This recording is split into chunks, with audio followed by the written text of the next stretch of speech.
4. Gunakan tanganmu. Kita tidak tahu sumber ide sendiri. Yang kita tahu asalnya bukan dari laptop kita, kata John Cleese. Menjauhlah dari monitor. Kartunis favoritku, Lynda Barry, pernah berkata, di zaman digital ini, jangan pernah lupa untuk menggunakan jarimu. Tanganmu adalah perangkat yang alami. Gunakanlah. Meskipun aku menyayangi komputerku, kurasa komputer merampas perasaan, bahkan kita benar-benar menghasilkan sesuatu. Kita hanya mengetik dan mengklik mouse. Inilah sebabnya apa yang disebut ide dan informasi tanpa abstrak. Seniman Stanley Donwood yang menggambar semua artwork album band Radiohead mengatakan komputer mengucilkan, sebab benda itu memasang sekat kaca antara kamu dan apapun yang terjadi. Apapun yang kamu kerjakan baru benar-benar tersentuh setelah kamu cetak, ujar Donwood. Perhatikan saja orang yang menghadapi komputer. Mereka begitu statis, tak banyak bergerak. Kamu tidak perlu tinjauan sains untuk tahu bahwa duduk di depan komputer seharian mengancam jiwamu dan mematikan karyamu. Kita mesti bergerak, menghasilkan sesuatu dengan tubuh kita, bukan hanya dengan otak. Karya yang bagus tidak berasal dari otak saja. Perhatikan musisi berat sewaktu tampil. Perhatikan pimpinan besar berpidato. Kamu akan mengerti maksudku. Temukan cara melibatkan tubuh dalam berkarya. Saraf kita bukan jalur satu arah. Tubuh kita bisa berkomunikasi dengan otak dan sebaliknya. Pernah dengar kerja seperti bernapas? Itulah asiknya berproses kreatif. Kalau kita bekerja seperti bernapas sewaktu menyentrum gitar, mengubah susunan pos IT di meja konferensi, atau meremas tanah liat, cara ini akan memaksa otak kita berpikir.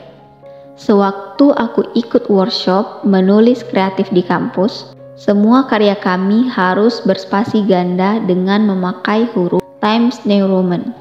Karyaku jadi kacau. Menulis tak lagi mengasyikkan bagiku.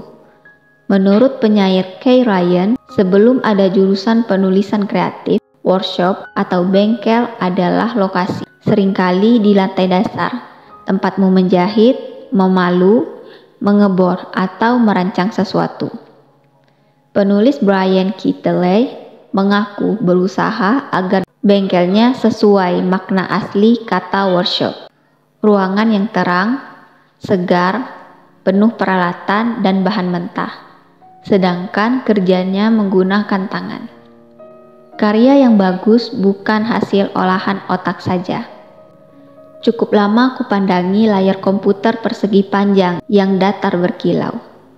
Mari lebih sering berkegiatan di dunia nyata.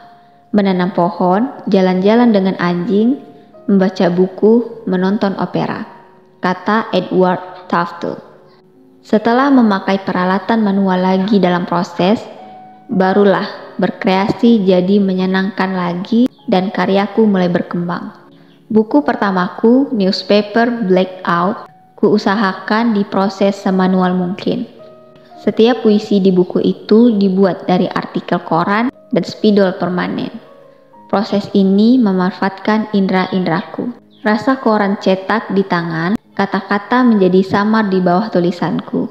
Desit pelan ujung spidol, bau tinta spidol, rasanya ada sihir di sana. Sewaktu menulis puisi, aku tak merasa bekerja. Rasanya seperti bermain. Komputer sangat bagus untuk mengedit ide-idemu, juga untuk mempersiapkannya sebelum dipublikasikan. Tetapi tidak cocok untuk memancing gagasan.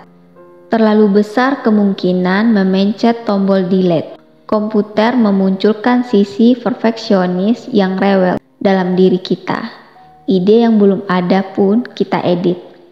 Kartunis Tom Gaul mengaku menjauhi komputer sampai selesai merenungkan hampir seluruh kartun stripnya. Sebab begitu komputer dibawa-bawa, segalanya mustahil bisa selesai. Sedangkan di buku sketsaku, kemungkinannya sangat luas. Ketika tiba waktunya merangkai newspaper blackout, kupindai semua bagian ke komputer dan kucetak di lembaran kertas, lalu kusebar ke seluruh penjuru kantor. Kususun ulang berupa beberapa tumpukan, kemudian satu gunduh sesuai urutan yang kusalin di komputer. Begitulah proses pembuatan bukunya. Mula-mula dengan tangan, lalu dengan komputer. Tangan, komputer, berseling antara manual dan digital. Seperti itulah cara kerjaku. Selalu. Ada 2 meja di kantorku, yang satu manual dan satunya digital. Meja manual hanya berisi spidol, pulpen, pensil, kertas, kartu indeks, dan koran. Tidak boleh ada benda elektronik di sana. Situlah hampir semua karyaku lahir. Seluruh meja ditempati jejak fisik, gunting, dan sisa-sisa proses kreatifku. Tidak seperti hard drive, kertas tidak mengalami crash. Di meja digital ada laptop, monitor, scanner, dan drawing table. Disinilah ku edit dan ku publikasikan karya. Cobalah jika ruanganmu cukup, tentukan 2 pojok kerja, manual dan digital.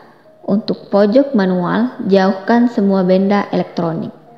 Ambil uang, pergilah ke bagian alat tulis atau alat kantor di toko terdekat. Beli kertas, pulpen, and post-it. Sewaktu kamu kembali ke pojok manual, nikmatilah saat-saat berkreasi.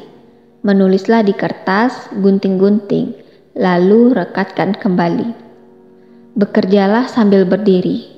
Tempelkan benda-benda di dinding dan lihat polanya. Sebar barang-barang di ruangmu, lalu pilah-pilah. Begitu mendapat ide, kamu bisa pindah ke pojok digital.